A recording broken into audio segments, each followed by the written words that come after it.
Hello students, good morning. हम पढ़ रहे हैं साइंस, क्लास है हमारा 10th, जिसमें हमारा चैप्टर 12 चल रहा था, जिसका हम आज एक बहुत ही इम्पोर्टेंट टॉपिक लेके आपके सामने उपस्थित हुए हैं।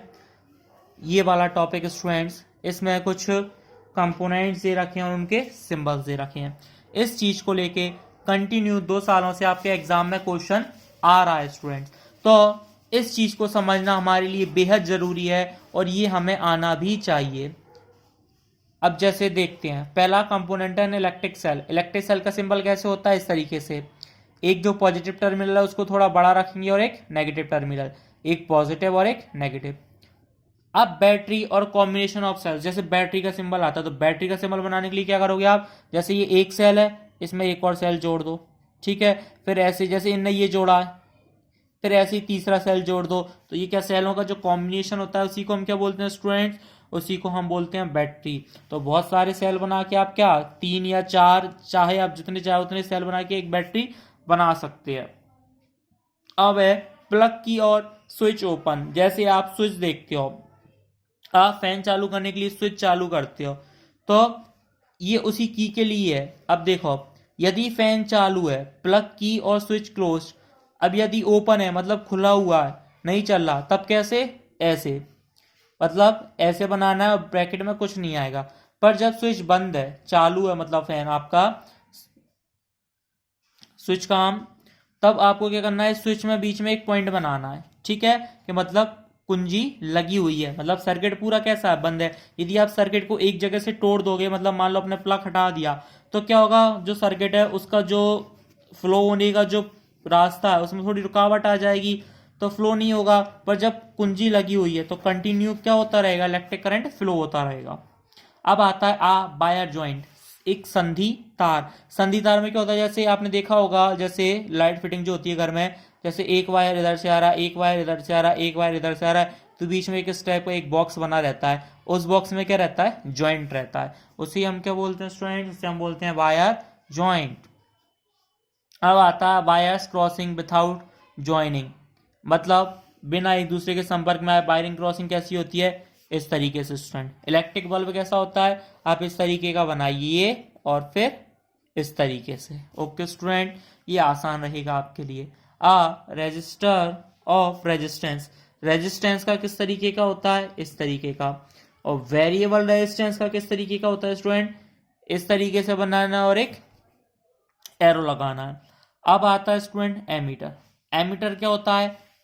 एमीटर होता है जो इलेक्ट्रिक करंट को मेजर करता है। ए बना के एक पॉजिटिव साइन इधर, एक नेगेटिव साइन इधर स्टूडेंट। ओके।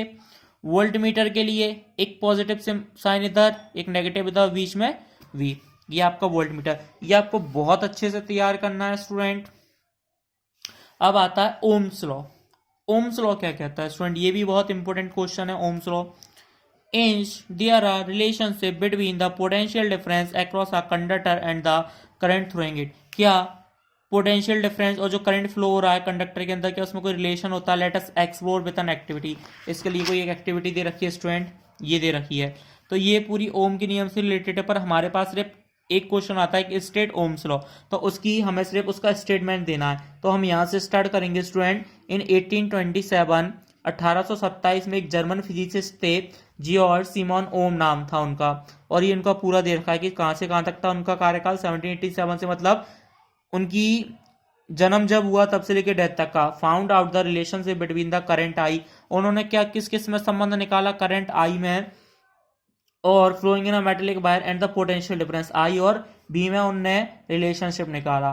क्या रिलेशनशिप निकाला स्टूडेंट? उन्होंने कहा कि द पोटेंशियल डिफरेंस बी, की जो पोटेंशियल डिफरेंस बी रहता है across the ends of a metallic wire, जो मेटेलिक वायर के सिरों पर लगाते हैं इन अ इलेक्ट्रिक सर्किट, किसी भी विद्युत परिपथ में, is directly proportional to the current flowing through it. वो किसके प्रोपोर्शनल होता है? जो उसमें करंट फ्लो हो रहा है। प्रोपोर्शनल का मतलब ये है स्टूडेंट, यदि दो क्वांटिटी प्रोपोर्शनली है एक दूसरे के, तो एक की वैल्यू बढ़ाने पर दूसरे की वैल्यू अपने आप बढ़ जाएगी। इसका मतलब होता है direct proportionally. Provide its temperature remains the same, this is called Ohm's law. ये ओम्स के लॉ की डेफिनेशन है, ये ओम्स के लॉ की परिभाषा है, उसका स्टेटमेंट है, कुछ भी कह सकते हैं स्टूडेंट। याद करना है आपको। उन्होंने क्या किया? पोटेंशियल डिफरेंस किसके प्रोपोर्शनल होता है? इलेक्ट्रिक करंट के। अब क्या करेंगे हम, जैसे v प्रोपोर्शनल i है, तो जब भी प्रोपोर्शन का साइन हटाते हैं तो क्या आता है स्टूडेंट्स, एक कांस्टेंट आता है। जैसे यहाँ पे कौन सा कांस्टेंट लेते हैं हम, r बोलते हैं। r is a constant for the given metallic wire, और इसी को हम क्या बोलते हैं, रेजिस्टेंस बोलते हैं। ओके स्टूडेंट्स, ये आर बराबर क्या फॉर्मूला होता है ये दिया हुआ है, ये भी आपको याद रखना है। आर बराबर क्या होता है, वी अपॉन आई, और 1 ओम बराबर क्या होता है, 1 वोल्ट अपॉन 1 एम्पियर। और ये रिलेशनशिप, ये सारे जितने भी रिलेशन दे रखे हैं आपको सभी आना चाहिए स्टूडेंट, ये आपको सब अच्छे से याद होना चाहिए। ओके स्टूडेंट, अगर वीडियो आपको पसंद आई हो तो वीडियो को लाइक कीजिए स्टूडेंट, शेयर कीजिए और चैनल को सब्सक्राइब करना मत भूलिएगा। Okay students, thank you for watching.